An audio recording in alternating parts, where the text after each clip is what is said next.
continue. Now,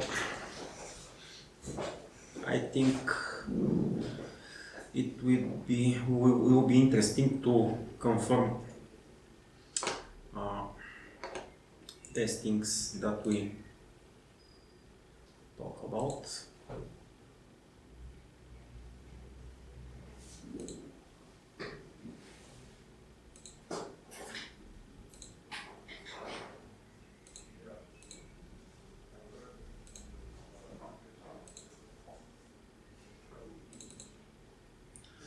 MATLAB again.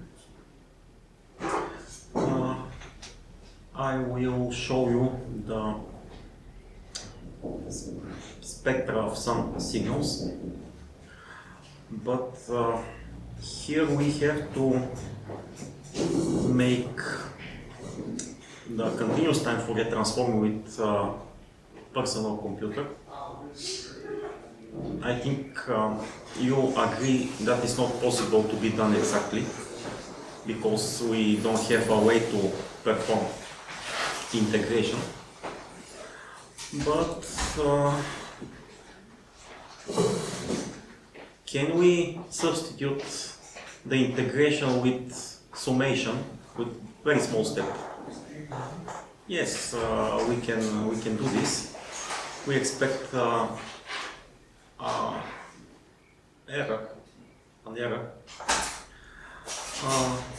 This is our continuous time Fourier transform with very small step, very small frequency step, and the inverse one with very small step, FT and IFT. Now we want to see the spectrum of our rectangular pulse. Let's try.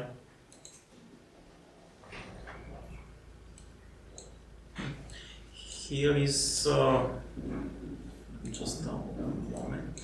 Here is our rectangular pulse, starting from negative time, and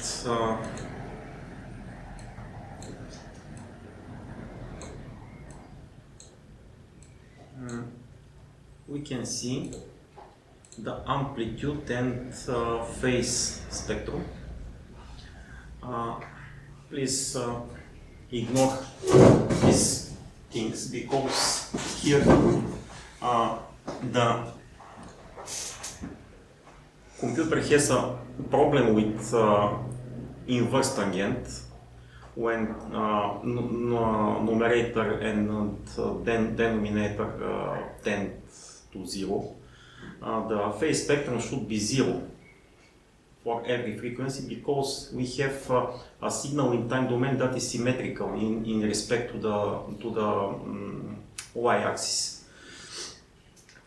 Amplitude spectrum, as you can see, we have a function of type sinc sin x over x, taken by its absolute value, and here you can see the real and imaginary part of our spectral density. The imaginary is 0 because our signal is symmetrical in respect to the y-axis. And here we try to restore the signal in time domain from its spectrum. As you can see, we don't have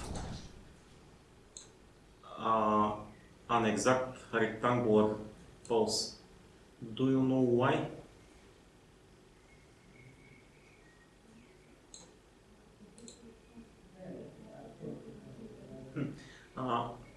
The answer is simple, I think. In theory, our spectrum is to infinity. But with my PC, I can't do this. So we work in this limited frequency range. So if I try to restore the signal in time domain with frequency range from here to here, I will not get the exact signal in time domain. If I try to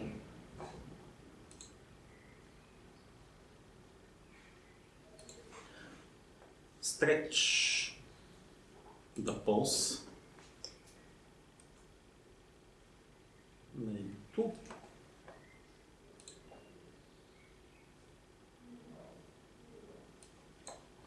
you can see the spectrum shrinks as we expected. If I try to shrink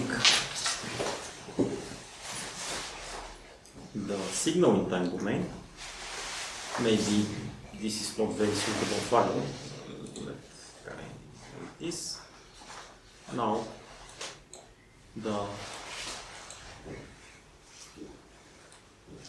spectrum extends.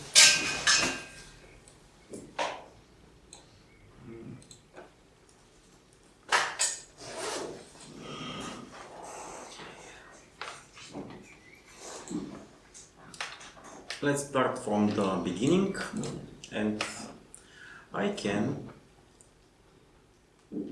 delay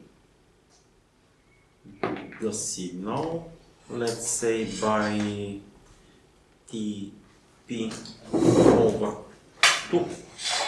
Now we expect our signal to start from 0.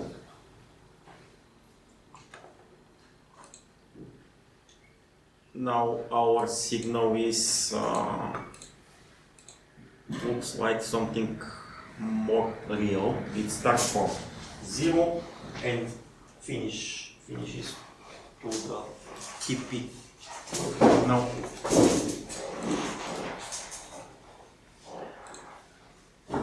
we don't have a real function anymore because we don't have symmetry in respect to the y-axis. Now we have non-zero real and imaginary part, but if we look at the amplitude and phase spectrum, you can see the amplitude spectrum stays the same, but the phase spectrum is not the same. Here we have a linear function, and we have discontinuities when the amplitude spectrum touches the axis, but let's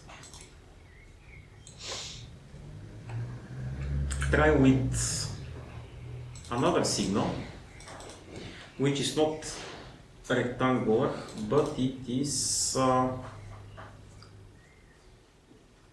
cosine with limited duration.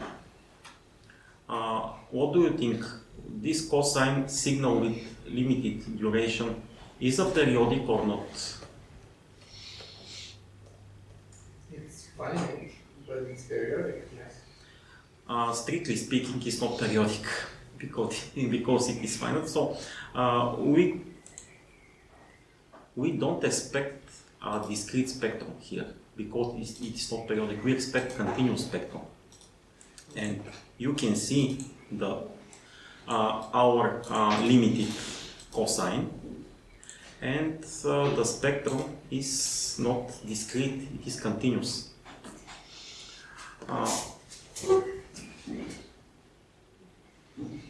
The spectrum of the rectangular pulse was sinc function. You remember that? But for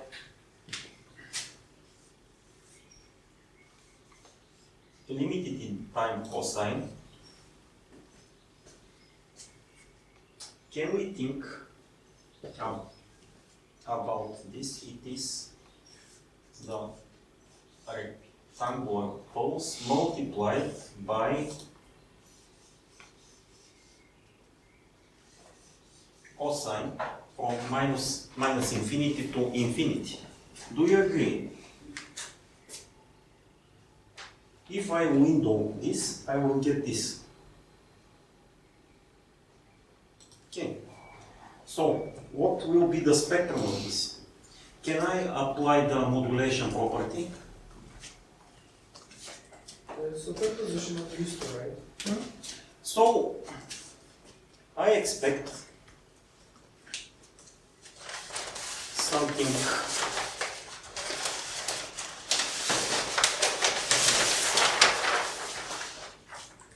similar to this. If this thing, when this thing is multiplied by cosine, infinity, cosine omega 0t, the spectrum splits to into two parts. So here, the spectrum of this limited cosine will be the spectrum of the rectangular pulse split by two parts. So we have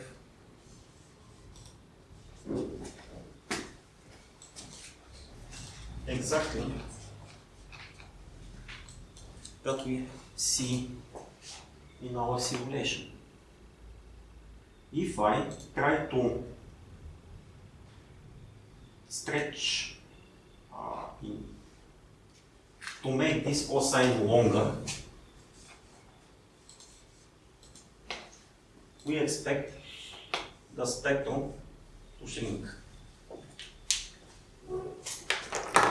We can check this very easy.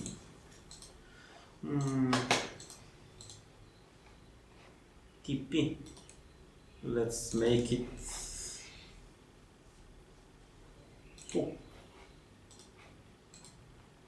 Now in time domain it extends, in frequency domain it shrinks. If I could make the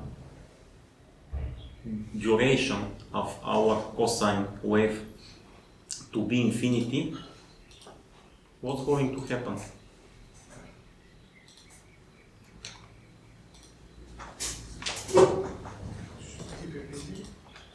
Excuse me? They should keep repeating it.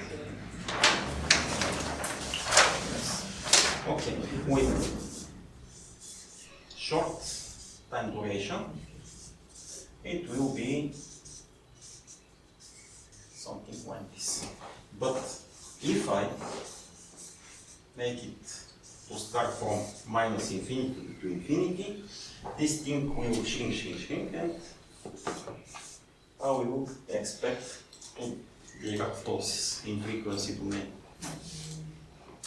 This area will be pi, and also here. But I couldn't make this as simulation. You have to imagine.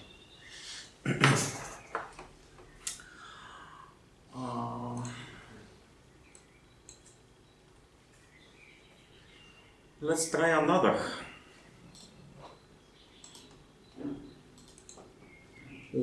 What if we try to find the Fourier transform of a sinc function in time domain? Can you guess what we are going to see in frequency domain? Now, Maybe like this. in time domain, we have rectangular pulse. In frequency domain, we have just seen sinc. Okay. Now, in time domain, we have sinc. In frequency domain,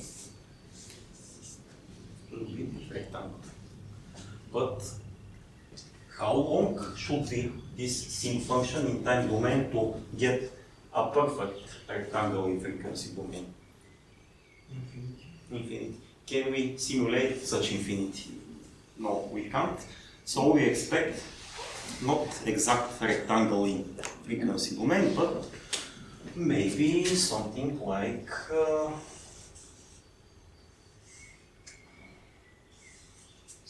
this.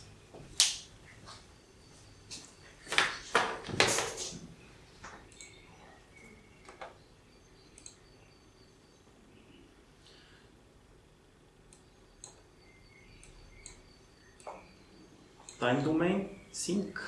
Frequency domain, almost rectangle.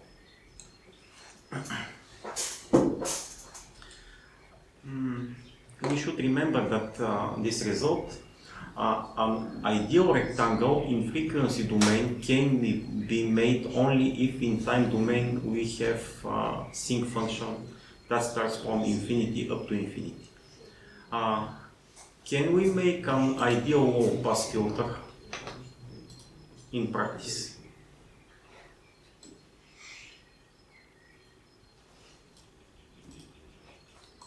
Let's see. We can't. So that's all for now for this with this simulation.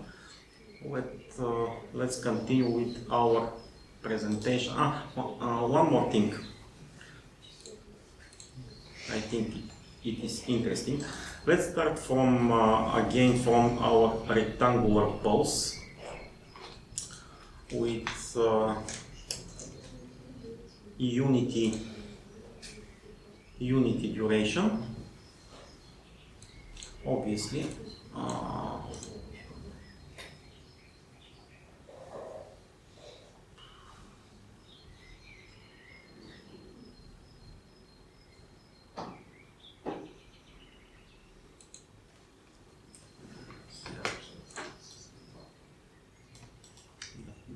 that was our case.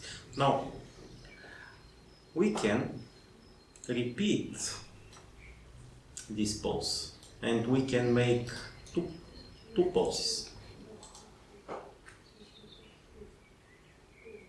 When we have only two rectangular pulses, can we think about periodic signal here? No, because there are only just two. But you can check the spectrum, and when we have two rectangular pulses, the envelope stays the same, sync X, but you can see gaps here. If I increase the number of pulses, let I make them 4 or 5, the envelope stays the same. 5 pulses, the envelope is still sync, but you have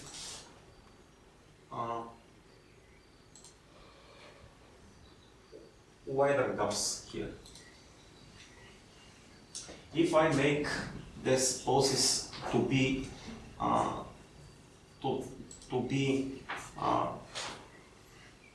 infinite in number,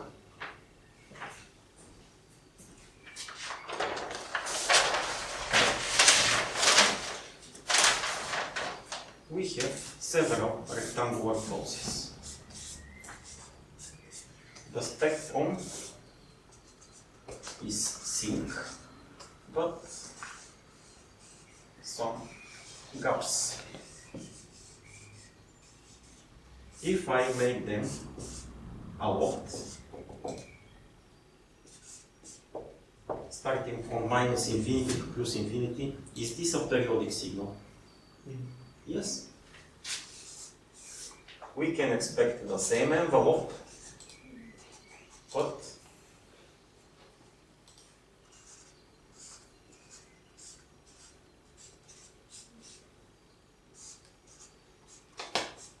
now it is not more continuous. Now it is discrete, because this thing shrinks up to infinity.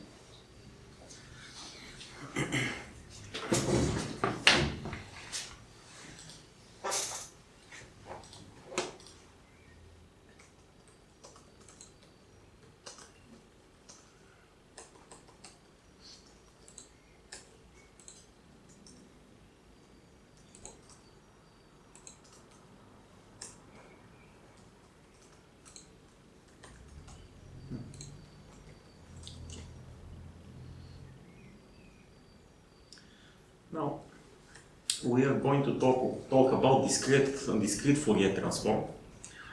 We have just learned that the spectrum of sampled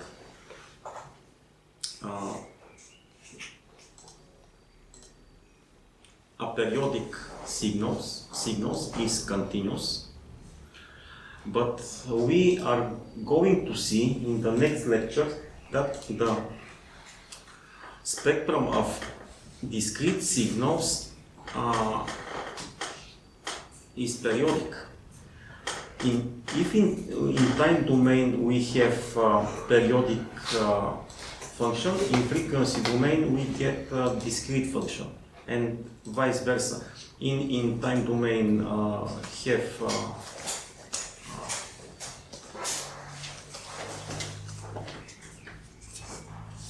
periodic in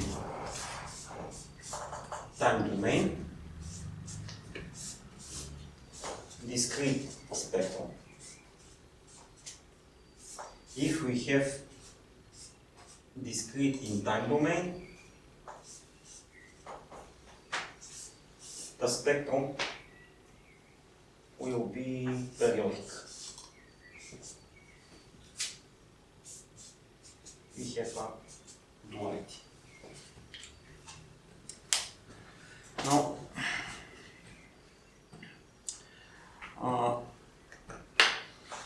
continuous time Fourier series and continuous time transform are not obviously suitable for processing by computers, because our machines don't know how to integrate.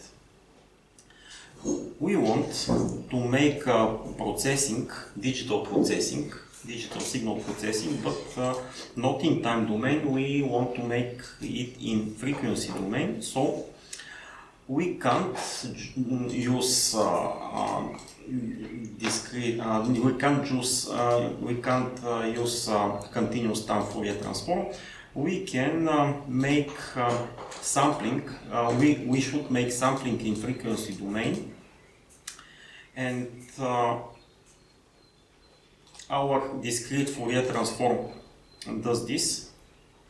We have discrete signal in time domain, x of n, and discrete and periodic spectrum in frequency domain. So in frequency domain, we want periodic spectrum, but not continuous. It should be sampled. Now, if we have sampled spectrum, we can make digital processing in frequency.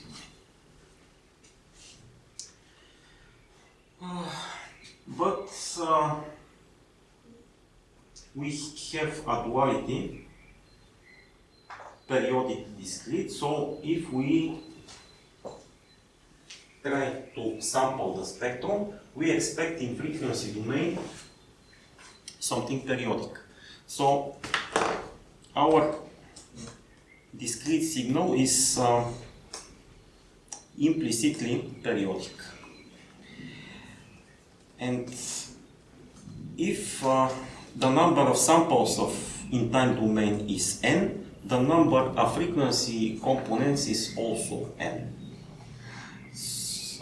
So here I have a picture of that. Our discrete signal with n samples, limited duration, and we think it is periodic.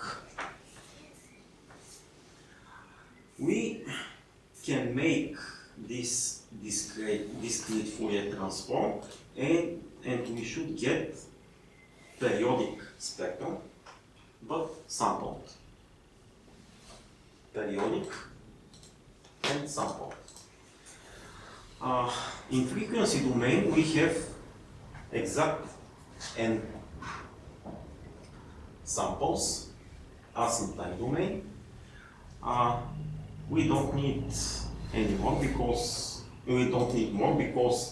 everything repeats. The frequency step is delta omega.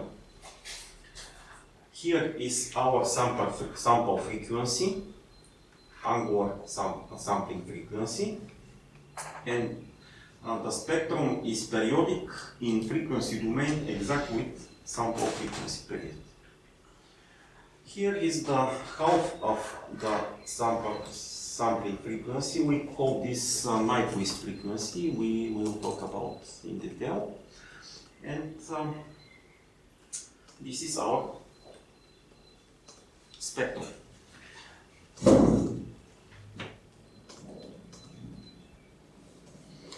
We know continuous time Fourier transform.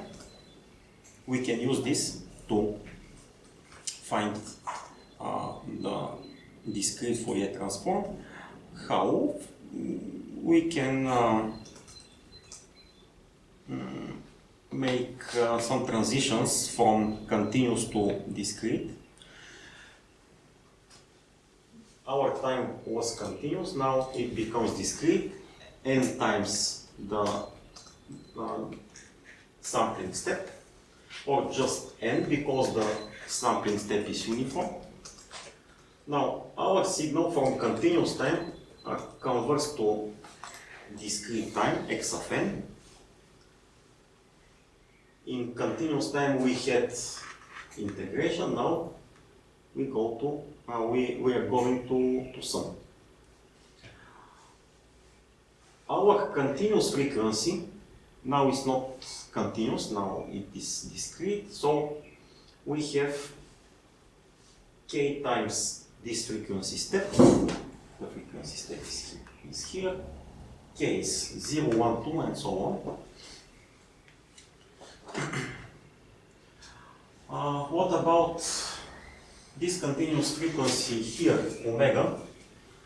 We can just replace it by k delta omega, and we have for it k 2 pi over the number of samples times the sampling step. So for our spectrum, we will have the following transitions, and now from function it becomes sampled. And the last thing for the exponent, a to the j minus omega t, if we substitute omega with this, ts is cancelled in the numerator and denominator, and we get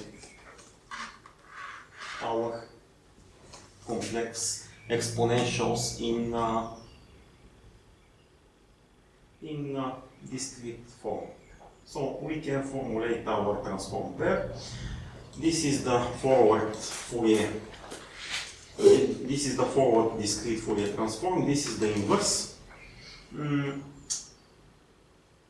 We in continuous form we integrate in respect of time. We just make a sum in with respect to time, and we repeat this sum for every spectral component starting from 0 up to n minus 1, because we start to count from 0.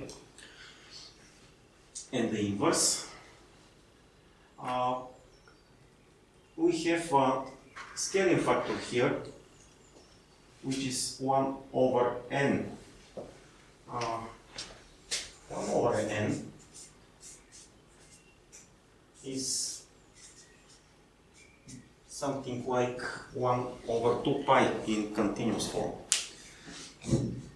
But I suggest to prove that, and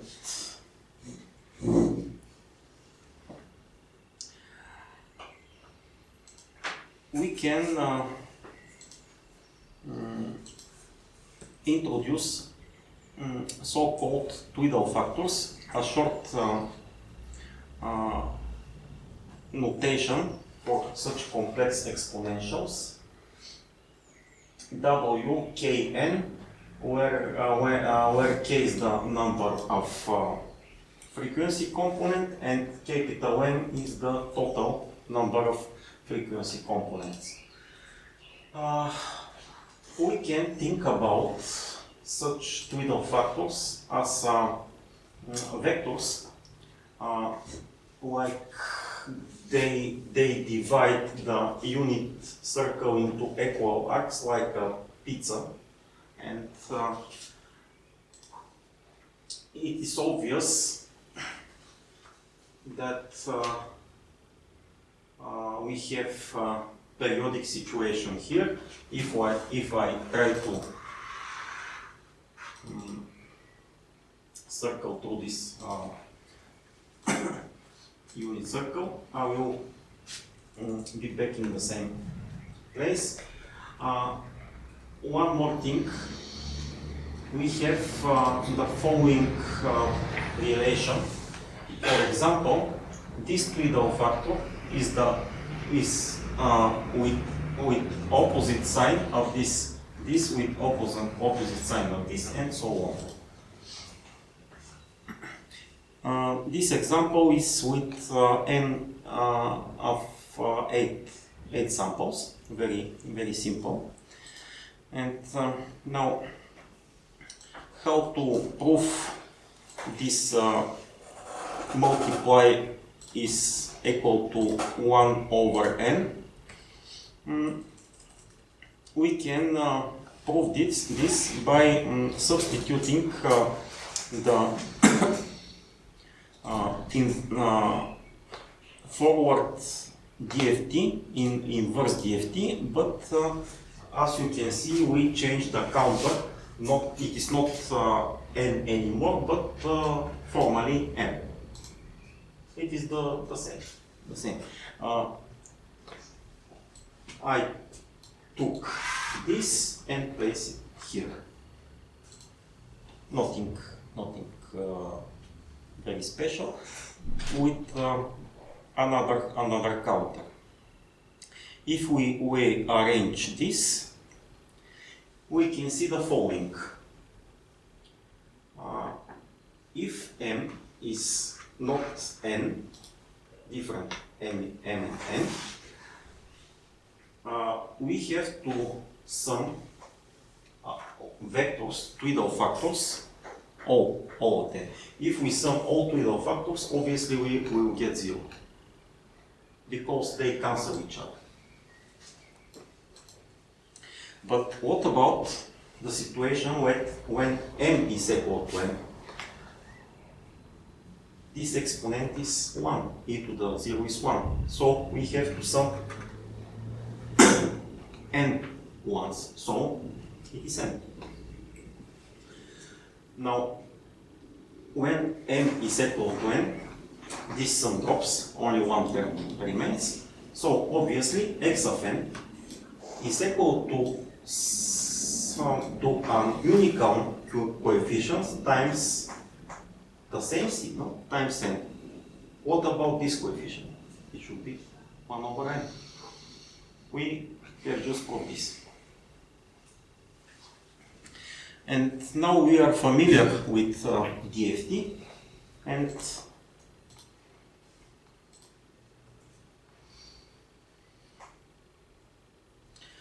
we will, in short, we will discuss about DFT inaccuracies, two types, aliasing and leakage. For aliasing we will talk about in the next lectures, but what is so-called spectral leakage?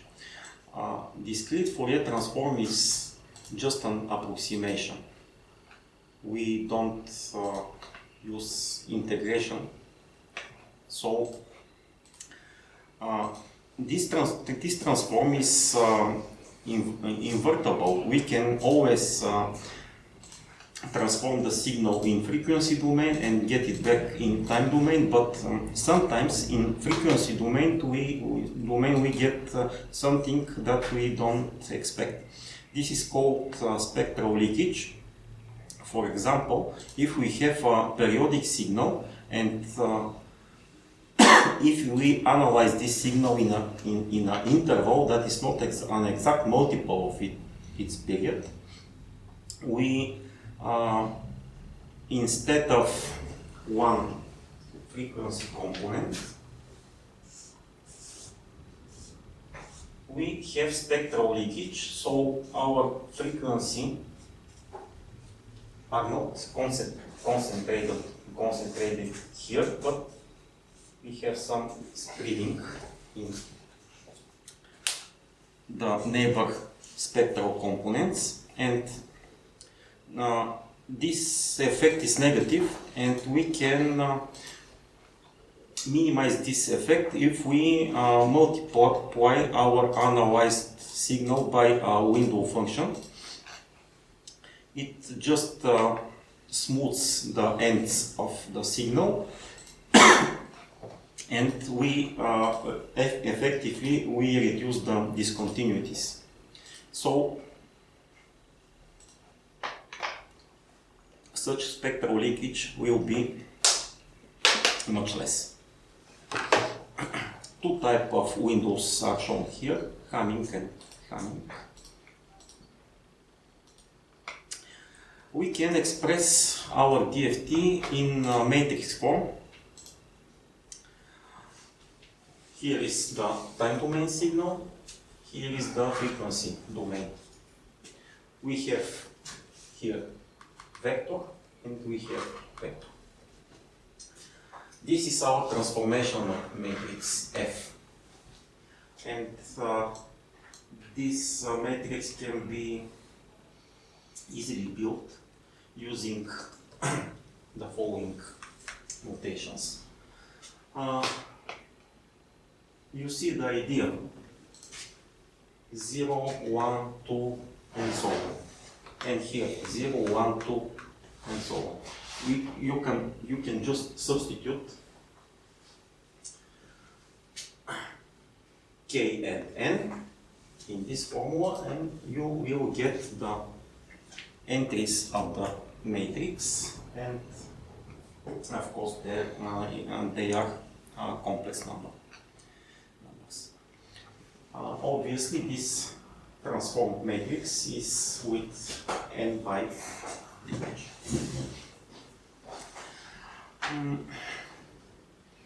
Here is the idea of DFT in matrix form. Here is our signal time domain.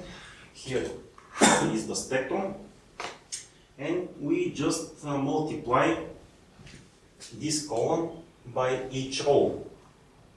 And as you are familiar with matrix multiplication,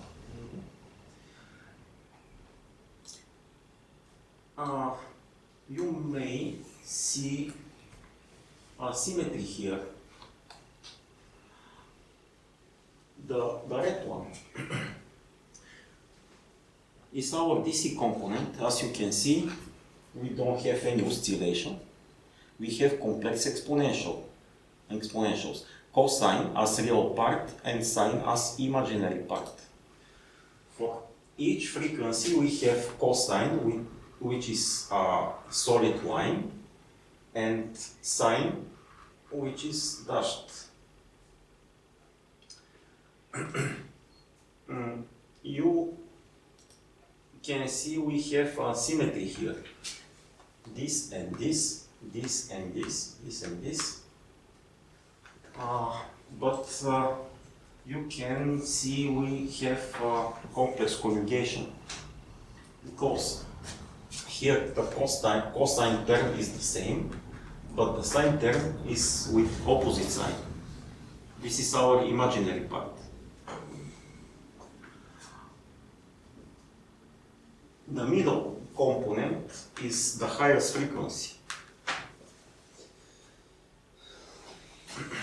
And this frequency is the Nyquist frequency.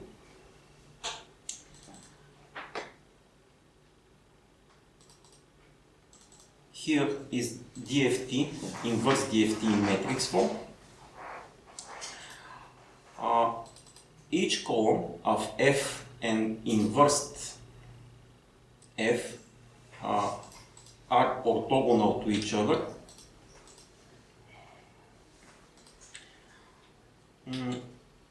Some authors use, instead of 1 over n, they put into forward and inverse 1 over square root of n. The things are the same, but in this situation we will have an orthonormal basis.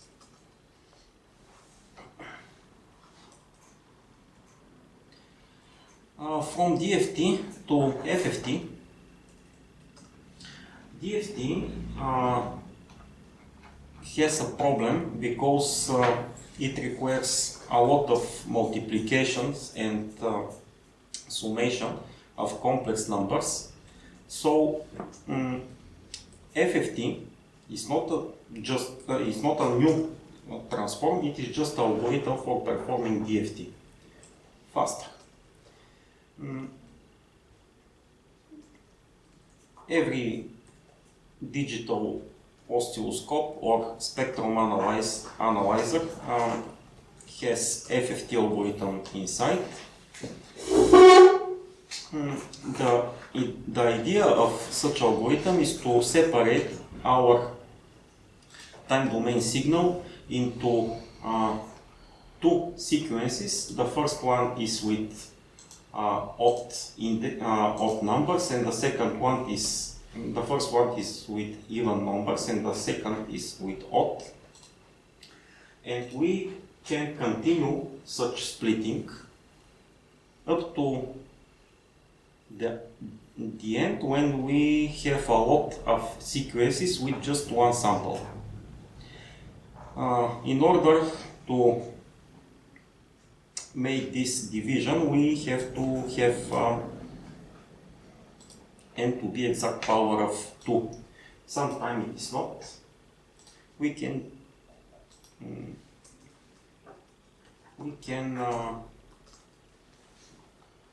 add zeros to the next power of 2.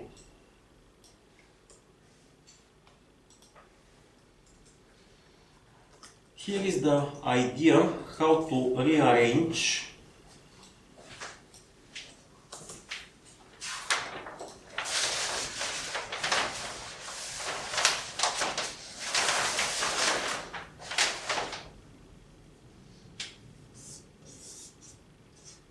our sample signal 0, 1, 2, 3. We want to split it to two parts. Let's say this is x of 0, this is x of 1, x of 2, x of 3, and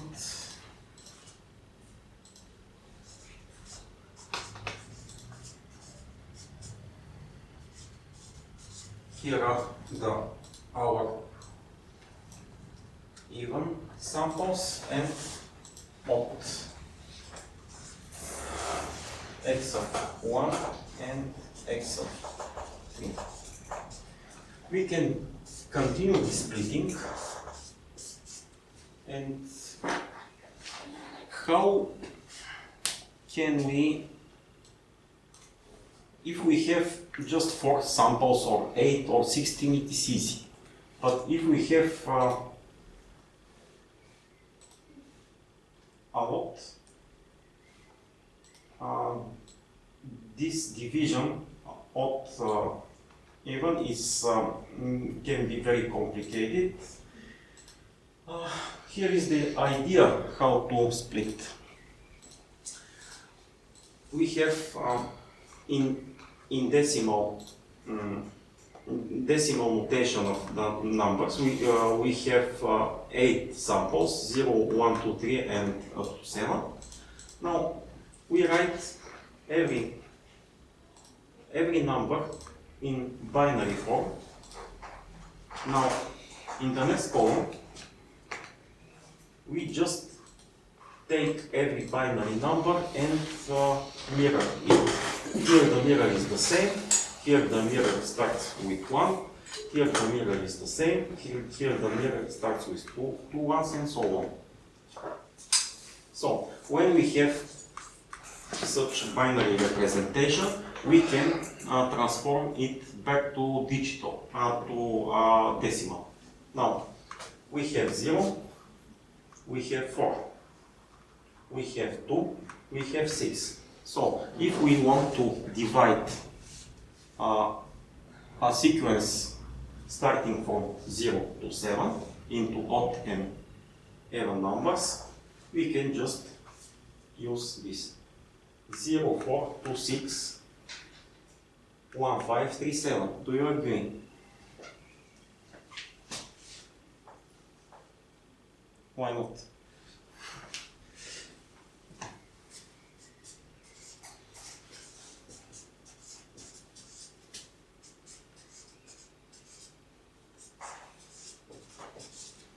Zero, 1, 2, 3.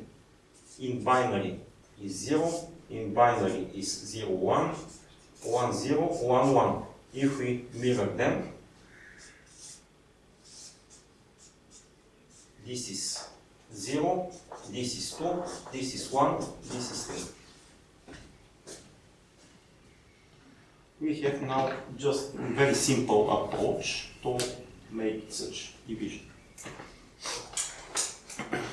When we split DFT into even and odd indexed subsequences, we have two sequences with half of n samples, but the result x of k should be with n capital N samples. So for the first half, this is valid, but for the second half, we can use this property of twiddle factors that we have from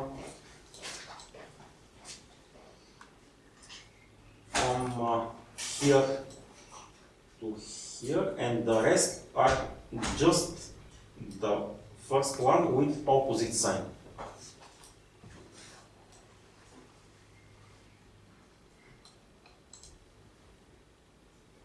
And now for computation of our FFT or fast Fourier transform, we can just such simple butterfly graph.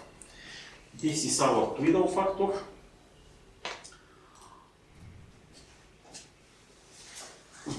The small circles mean sum or subtraction. This means multiplication. Here is I plus twiddle factor b, a plus b. Here we have a minus twiddle factor b. And that is the basic structure of fast Fourier transform. An example of an 8-point FFT.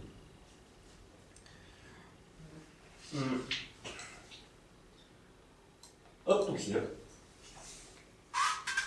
and up to here, and up to here, we have to calculate the twiddle factors, but here we have 2-point FFT. 2 point, and so on.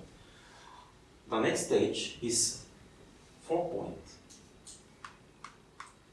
And the last stage is 8-point.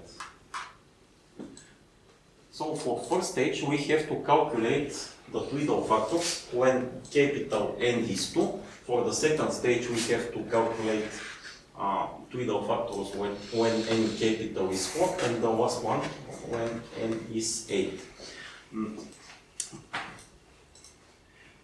In real situations,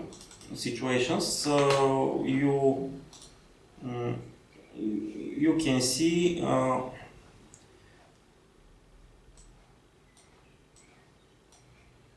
these quantities can be pre-calculated.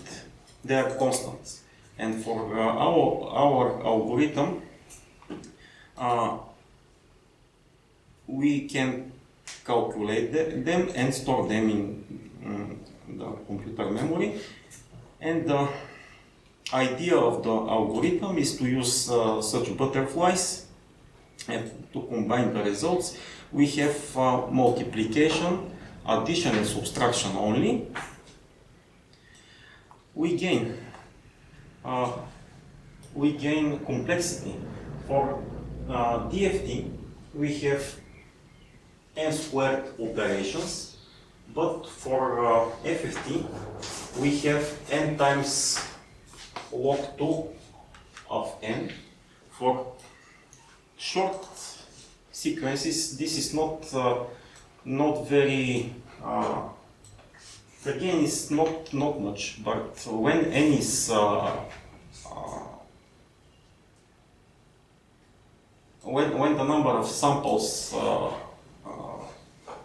when we have a lot of number of samples, we have significant improvement in terms of complexity. Here is the idea. If we have a signal in time domain, we can perform FFT. Now we have its spectrum. We can change this spectrum.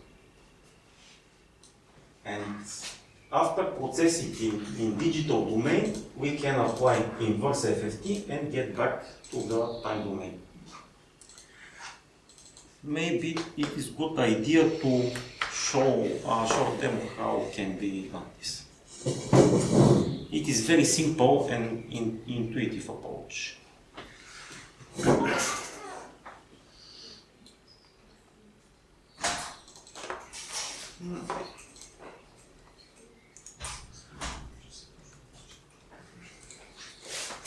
We are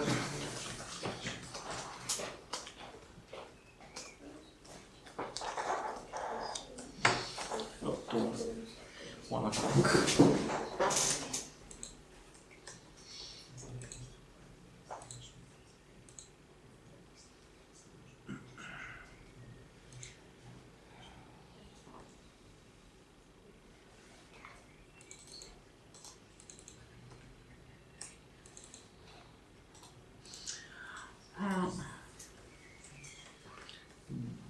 The idea is the following.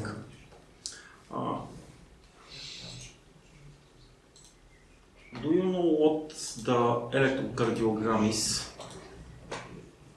Yeah. We have in such weak signal interference from mains power. And we want to remove such interference by some kind of filtering. I will show how this can be implemented in frequency domain. Now,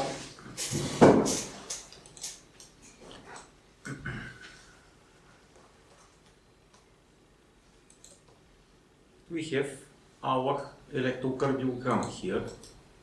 I can zoom it.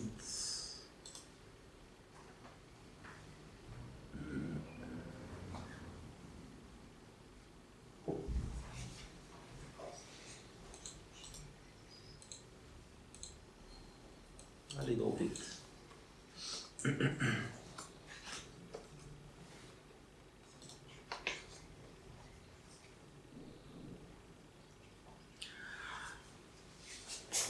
As you can see, we have a noise from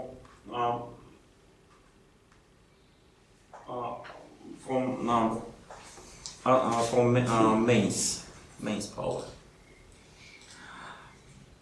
But another noise, another interference is at. You can see this slow fluctuation. It is not desirable.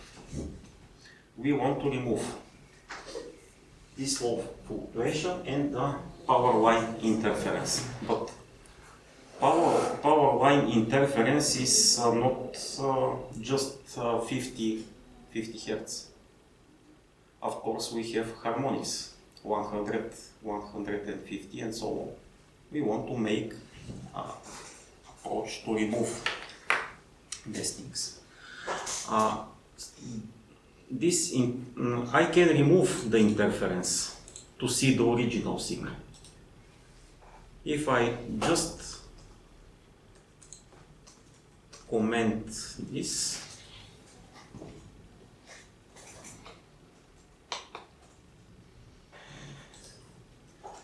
I can write x of n. Xn is just x plus n. Just x, excuse me. Now I will have clean signal. But now I want some kind of noise, and we want to remove such interference, such noise. How can we approach this? The first thing is to apply FFT over our signal. Here we have the magnitude spectrum, here we have our phase spectrum. Can you see the interference? Yeah, 50, 101. Two harmonics at 50 and 100.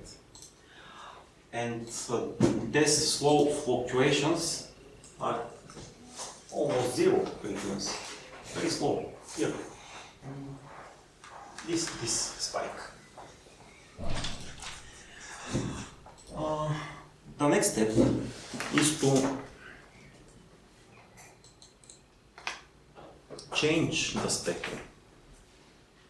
This is the spectrum after FFT, and here is, can you see the gaps here and here? We just zeroed these components. So in a real scenario, we would go into a frequency domain to get rid of our harmonics and do it. Yes, yes. The idea is just I don't want you, I remove you.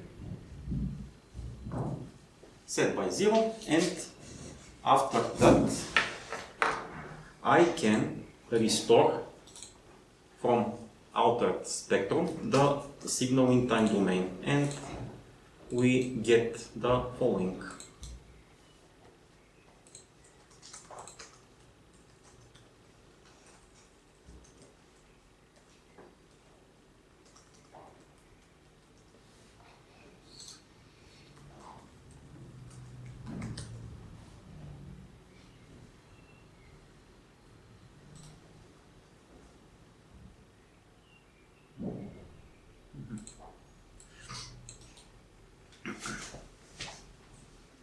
Original is the blue one, red is the filtered. Very, very close to each other. Using this approach is, we call it FFT filtering. It gives us a possibility to make ideal filter. Real filters have an amplitude response that is not ideal, but ideal filters have exact brick wall amplitude response. We can make almost ideal filter using FFT, almost, but not perfectly ideal, because we don't have unlimited frequency resolution. Our frequency resolution is limited. We can attenuate ideally unwanted frequency components.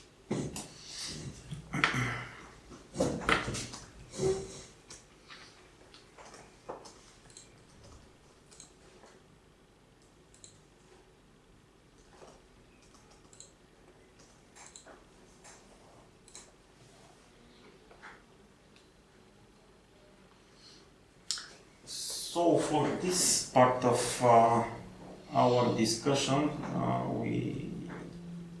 we are done. If you have any questions, you can ask.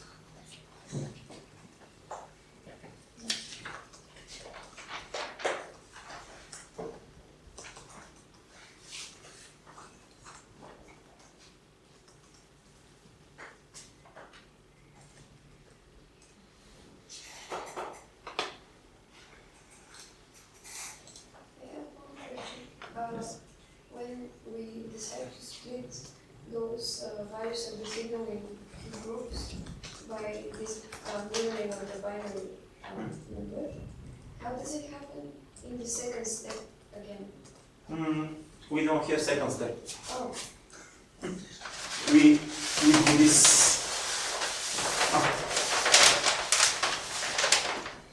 Here's the example. We have only 4 samples. The first group is x0, x2, x1, x3.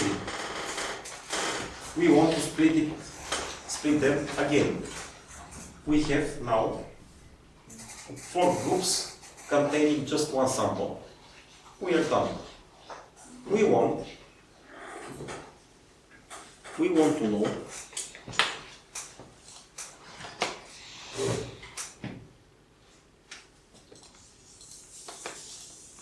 this. This is our final result. what if we have more samples? Okay. How many? 16 maybe. Why not?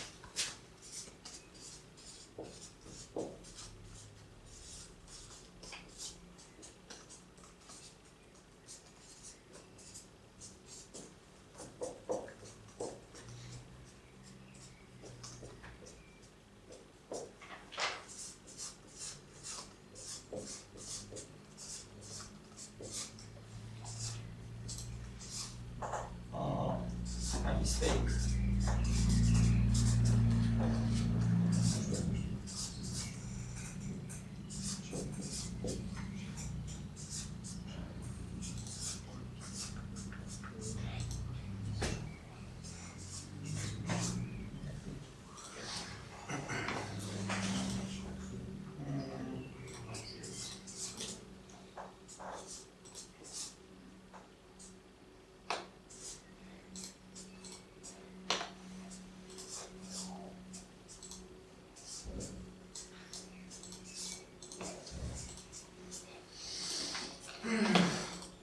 The first part is okay. Now, I want, this is our situation. I want to split it again and again and again.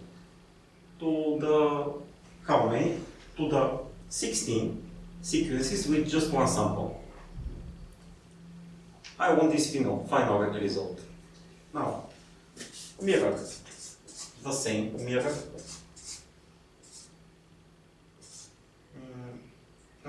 My mistake. 0, 1, 0, 0, 1, 0, 0, 1, 1, 0, 0, 0, 0, 1, 0. This is the same.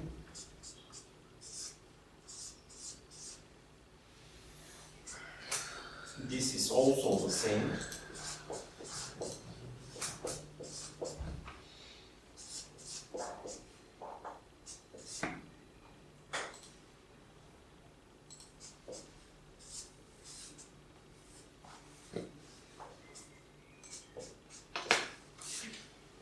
Now by inspection, this is 0. This thing is 8. This is 0, 1, 0, 0.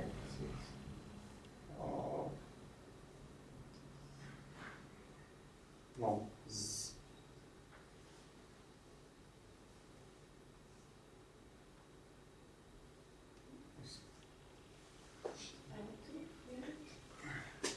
Yes, 0, 1, 0, 0.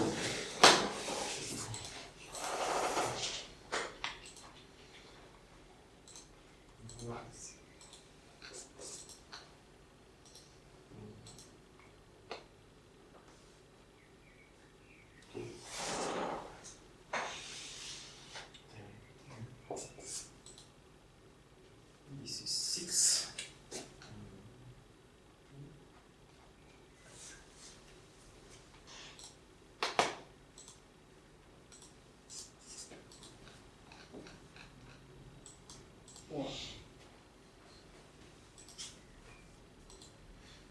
Now we start for odds.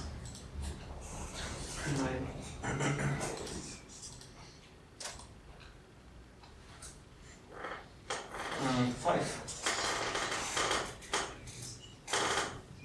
13, 3,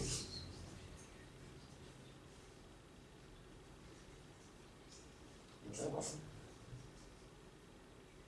7, and 15. Excellent.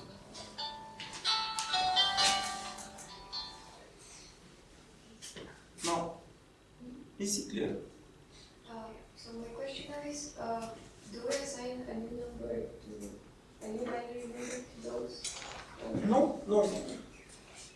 We actually it's not mandatory to take it in decimal notation. You can just use binary notation to know which sample, how to arrange them. Take each second number in one group.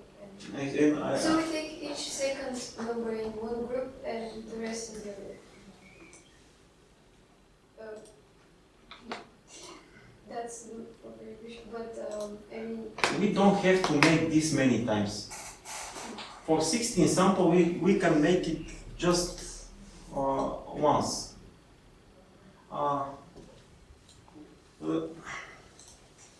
Let's say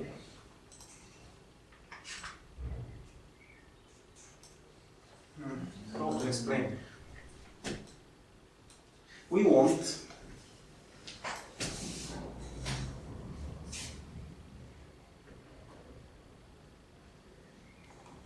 you see this example. We want to transform this input x of 0, x of 1, x of 2, and so on. We want finally capital X of 0, capital X of 1, and so on. We have to rearrange the input and put it in the front of the algorithm to get in the right way the spectral components. But the arrangement should be in these groups, odd, even, and many. Okay, so we have 8 samples. If we arrange them in some way, we will have again 8 samples. Do you agree? No. 0 for the first group. The first group is 0, 2, 4, and 6. If I split this group to another 2 groups, I will have 0, 4 to 6. Okay. If I make this approach, I know the rearrangement will be the same. Will be. This is the original input numbers, and I have to replace in the algorithm. Let's say the sample with index 1 with a sample with the index 4, and so on. This is just a new arrangement. When I put it to the algorithm, I will get the spectral components in right order.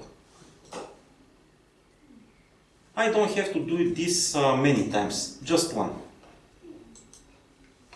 But we have to know how many samples we have. If we have 8 samples, we have only 3 bits. If I have 16, I will have 4 If I have only 4 samples, 2 bits are enough. If I have only 2 samples, the division is meaningless because the mirror of 0 is 0, the mirror of 1 is 1.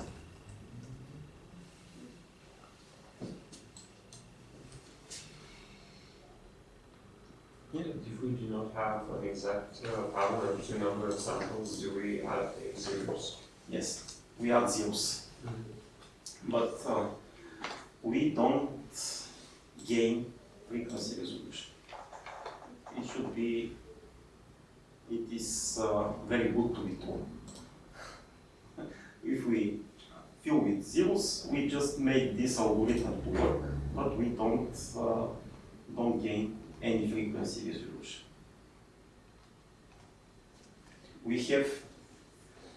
If we have, let's say, 10 samples, the next power of 2 is 16. So I have to put 6 zeros. Okay, how many frequency components will I get? 16, not 10. But the frequency resolution is not increasing because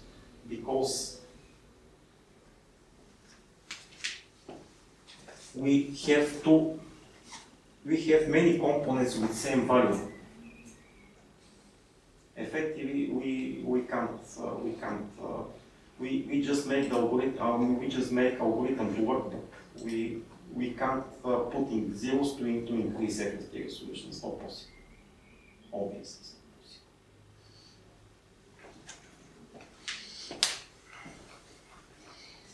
So let's start with the second presentation because I hear in the program, it's okay, sampling and quantization. Let's start with sampling and quantization, and we will finish this topic in afternoon.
I forgot how to set it in presentation mode.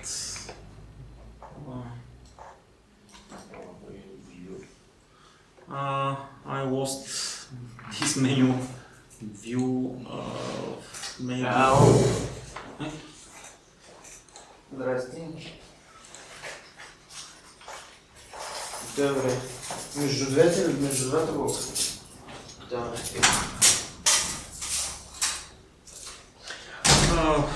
I will check it in the break, during the break. Now,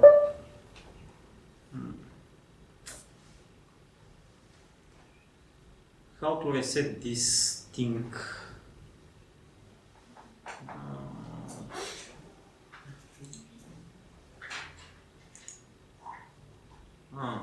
My mistake. Another application.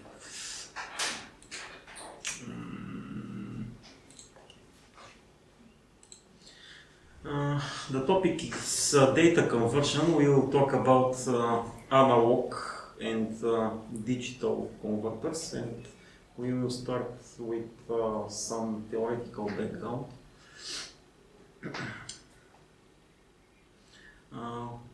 We are going to cover analog to digital conversion. We are going to talk about sampling, quantization, and we will discuss about some important parameters, and in short, architectures of digital and digital to analog and analog to digital converters.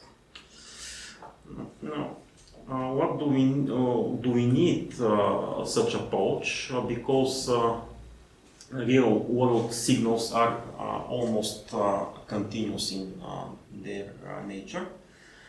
We hear in continuous domain, but what is the reason to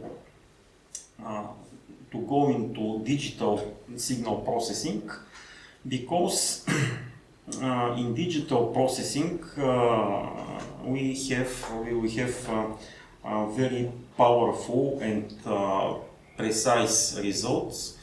If we want to make this processing in the analog domain, we will have to use some analog circuits with coils, capacitors, resistors that are not very precise. They have time and temperature drift, and it is possible to get not enough accurate results, and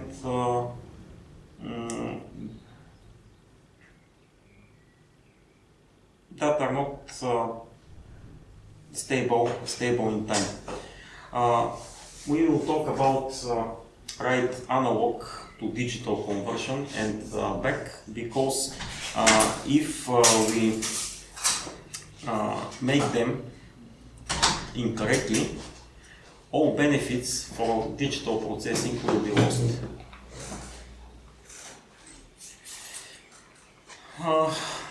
We have a continuous signal, and we want to represent it as digital. We have two distinct stages. The first stage is sampling, the second stage is quantization, and the third stage is encoding. We are not going to talk about encoding, it's very clear and easy. Just assign a binary number to each sample. The idea is the following. We have a continuous signal, the green one. The first stage is to sample such signal at distinct time points and take the values. This signal is sampled at the end of first stage, but it is not. It is still in continuous domain. It's not digital, because the value is exact the same. The blue dots is exact the same as the analog value. So we have by this axis an infinite possibilities. The second stage is to make the quantization. Now we have a limited set of possible values here. This picture is very simple. As you can see, we have only 8 levels of quantization, from 0 to 7. In real world, there are much more. Now, every sample of our signal is quantized to the nearest one, the red dots. And when they are assigned to the levels, we can encode them by using binary code. If we have only 8 levels of quantization, 3 bits are enough for us. And this is the process of conversion of analog to digital signal. With TS we denote sampling interval.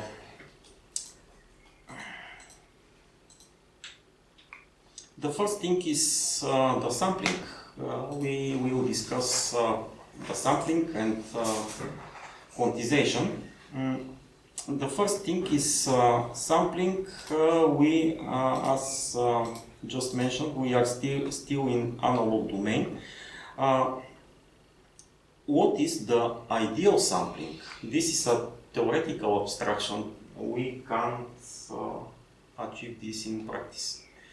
But it's a good idea to understand what is going to happen in the best case. How to take the samples of our signal at distinct time points. Here is the ideal sampler.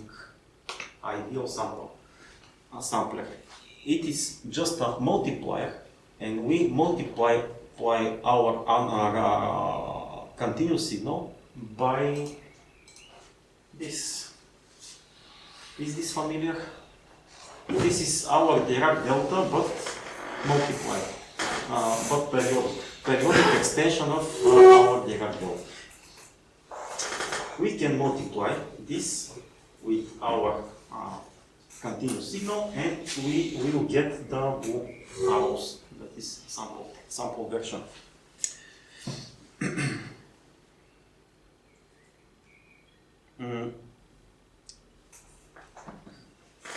This periodic train of Dirac process, we call it Dirac-Com.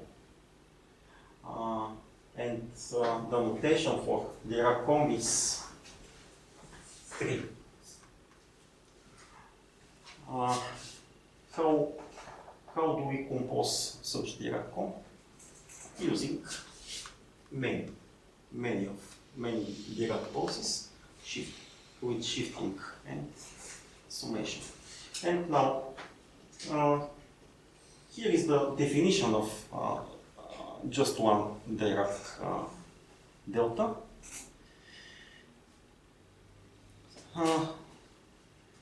Instead of ideal sampling, we can have real sampling. In such case, we don't multiply by Dirac, but multiply with rectangular pulses, with very short duration. But it's not an ideal case. We have two cases, natural and flat top. Natural is the red one, flat top is the blue one.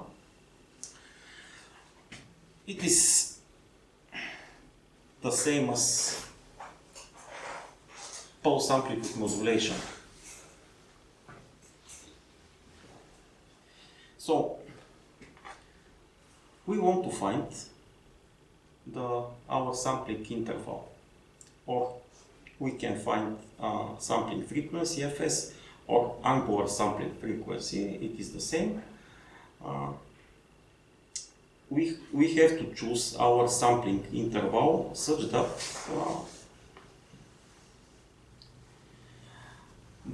our continuous signal can be perfectly recovered from its samples.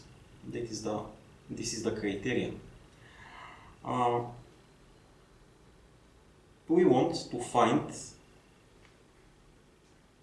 the spectrum of sampled signal, and in order to find this is the sampled signal and this is the continuous, we want to find the spectrum of sampled signal. In order to find such a spectrum, we have to find the spectrum of Dirac-Com. It is periodic, of course. So can we apply Fourier series? No problem. Why not? So starting from the DC coefficients of Fourier series, we just substitute Dirac delta Z. Here, this integral is 1, result is 1 over. Yes, very simple. Now, the even coefficients AK.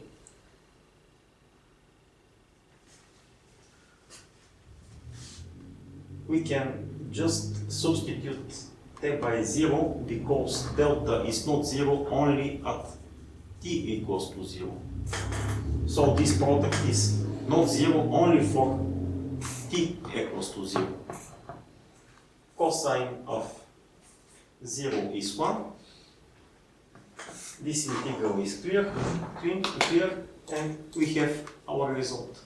Next, the coefficients for sine components. As you can see,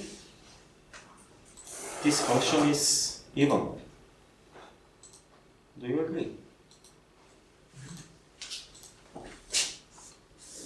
Here, and here, and here, and here. We have symmetry. Even function, so we don't have to calculate such coefficients. Now, amplitudes.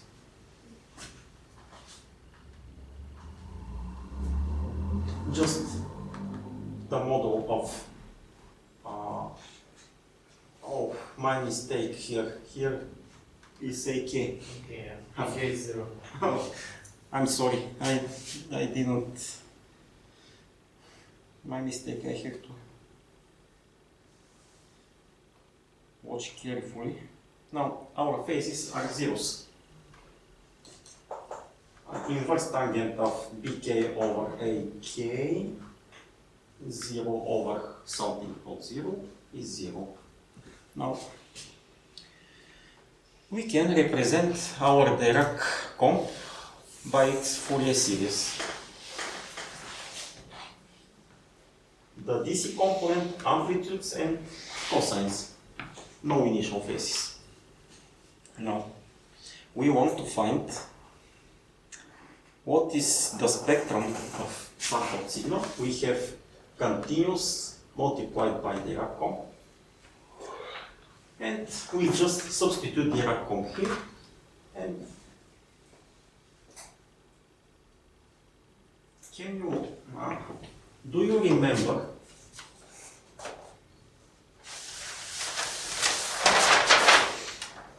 this property?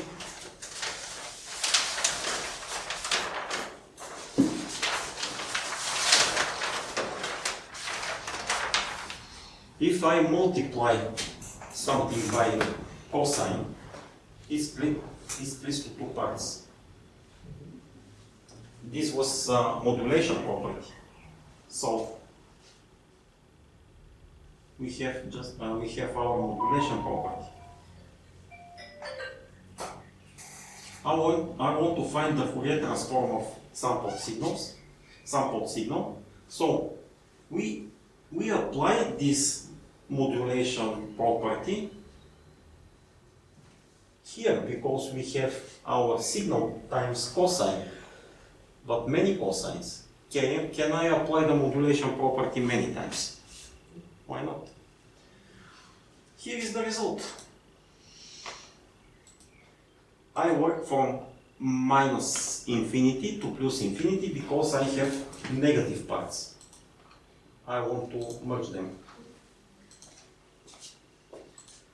Here is the spectrum of our sampled signal. We now can see we can see the most important property of sampling.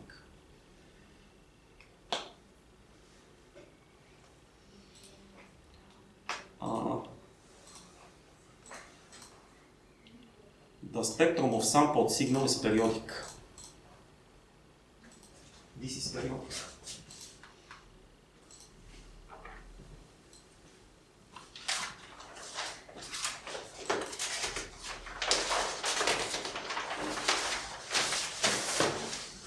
I have spectrum.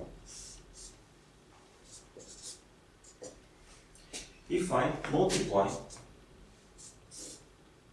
if I sample this by multiplication with Dirac comp,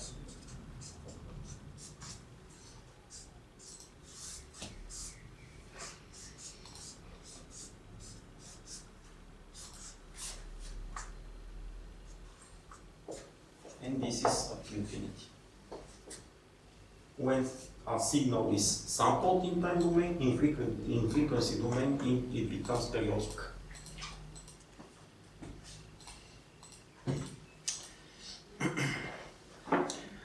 We know the spectrum of periodic signals are continuous periodic signals. Their spectrum are sample discrete, but now we know for sampled signal in time domain, thus its spectrum is periodic. Duality.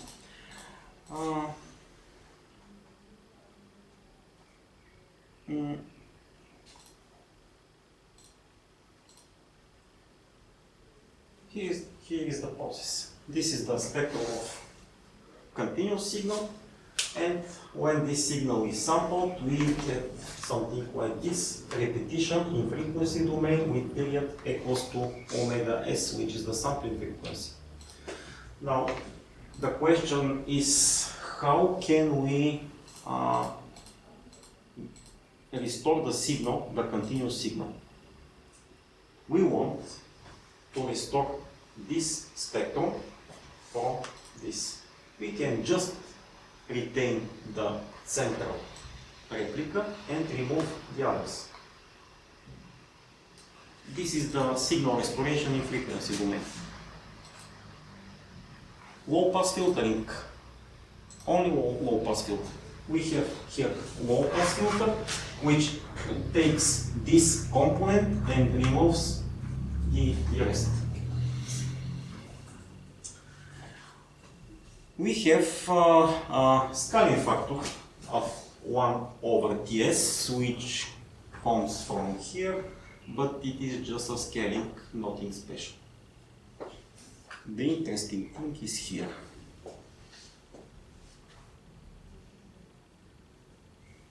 This situation is okay for reconstruction. If we have a low pass filter, it can take the low frequency here and here, but here we have problem. We have a problem.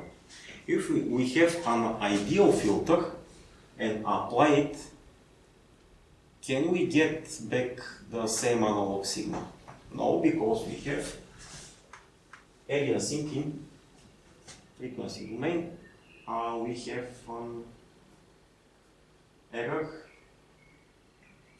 that can't be compensated in any way. So it is okay for us, it's okay, this is not. Now let's look at the second picture. This is the case when the sampling frequency is as low as possible, but the reconstruction is still possible. Obviously, our sampling frequency should be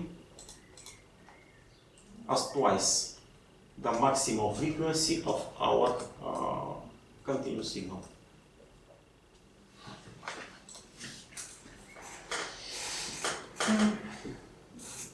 If we have sampling frequency more than twice of the maximum frequency in the signal spectrum, the perfect construction is possible. If not, we have aliasing and we are not able to restore our continuous signal. This is the sample theorem. I think you are familiar with it. It just states a signal must be sampled with frequency at least twice its maximal in the spectrum. If you have human speech, it is up to 3 kHz. Twice is 6.8 with some additional it is assumed also kHz for ECG signal, which has maximum frequency of 100. A standard is 250. For high quality audio, you can see this standard. At minimum, twice the maximum frequency.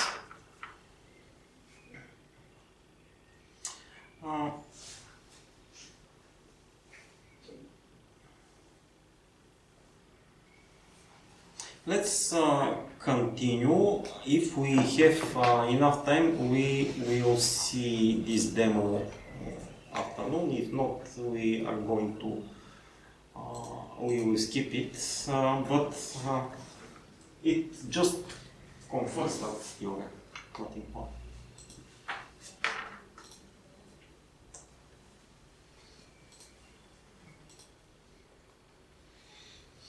In real world, for this theorem to be satisfied, the signal has to be with the limited spectrum up to a given maximum frequency. But in real world, we have signals with unlimited spectrum. So obviously, aliasing always occurs. If we have a signal with such spectrum, if we try to sample such signal, obviously we can't avoid the phasic aliasing. We can just do the following. ADC, here we have low pass filter. And we remove these things. We don't have, by removing such high frequency components, we lose some information. We agree. But this contribution is very small. This signal is not anymore the same, but this is more acceptable than aliasing.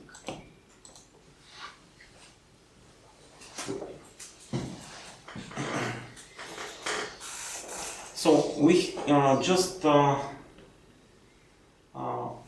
derive the reconstruction in frequency domain using low pass filtering. But how does it?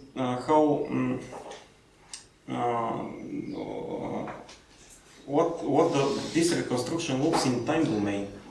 How can we restore the signal samples from? How can we restore the continuous signal from its samples? How can we have sampled? How can we interpolate between these points? Can I do something like this? Or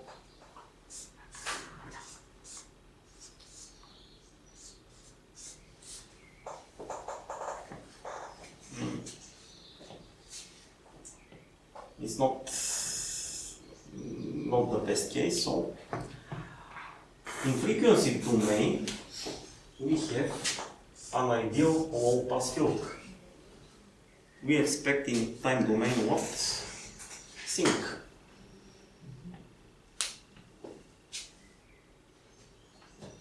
So if we have our samples here, here and here, we can just have many sync functions, and when we sum such sync functions, we have our continuous signal. If the signal is band limited, only one curve passes through its points. This is the restoration in time domain. Sum of sync functions. Now, the next step, quantization, that is mapping the samples to a limited set of values. And we if the sampling theorem is satisfied, the perfect signal reconstruction is possible from its samples, but the quantization is something different. We introduce an error which is not recoverable. Quantization error. So this error is the difference between original signal and quantized, and we call this quantization noise because of the human you can hear it like a noise, this quantization error. So we define this quantity signal to quantization noise ratio, which is the average power of the signal over the average power of the quantization noise, and we take algorithm because we want this in decibels. We have to find this power and this power.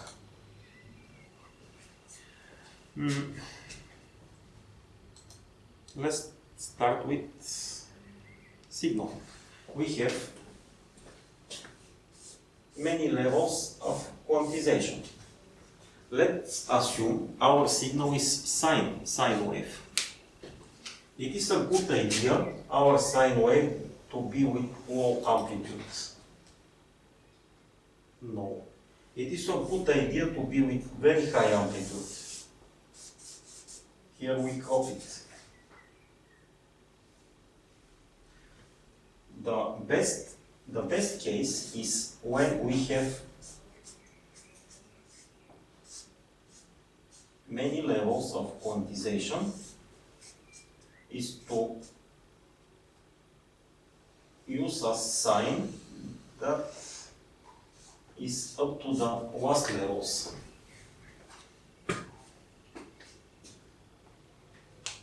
This amplitude is to the last level. We don't have distortion. We use as much as possible our given quantization levels. So the number of quantization levels is 2 by n, when n are the bits. If we have analog to digital converter with 8 bits, the number of quantization level will be 256. Yes. Now the amplitude of our sine wave can be expressed in following way. This is the quantization step, delta. Delta is here.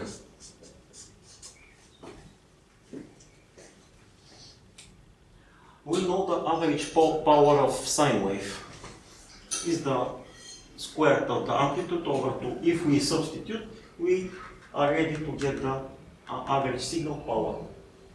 It depends by the step and by the bits of our analog to digital converter. And now we have to find the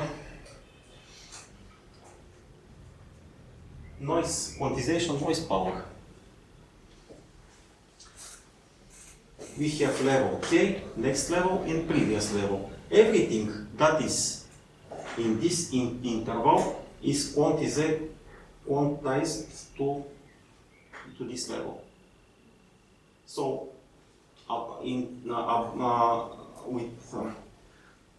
here is the probability density function, rotated by 90 degrees.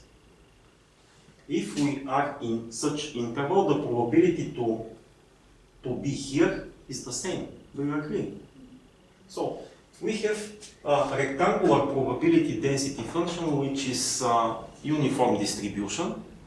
The area here is 1, obviously. So this level should be 1 over the quantization step. This is our probability density function.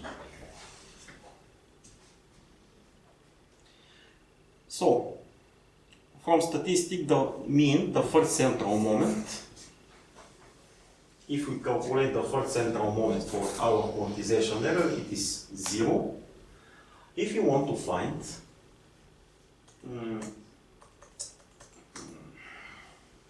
the variance in English, dispersive the variance. Sigma.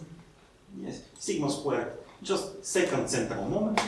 If we substitute f of e with this value, 1 over delta, the solution is very simple and we get the squared quantization step over 12. This is the quantization noise power. And now, if we substitute in the quantization noise ratio, this cancel this, and we get this formula. Approximately 6 decibels for 1 bit. If we have 8-bit analog to digital converter, we will have about 50 decibels of signal to quantization noise ratio. Very simple formula. You can just own it. So if you have more higher bits, How many? if you have higher bits, Yes, you have more noise. higher bits. No, less. He said it's times the. This is signal to quantization noise ratio. Aha. This is the opposite. The power of the signal is much bigger than the power of the noise Yeah. in logarithmic scale. Very good signal to quantization noise is 120 decibels. 15 is bad, 50 is bad. And so on. This is a ratio.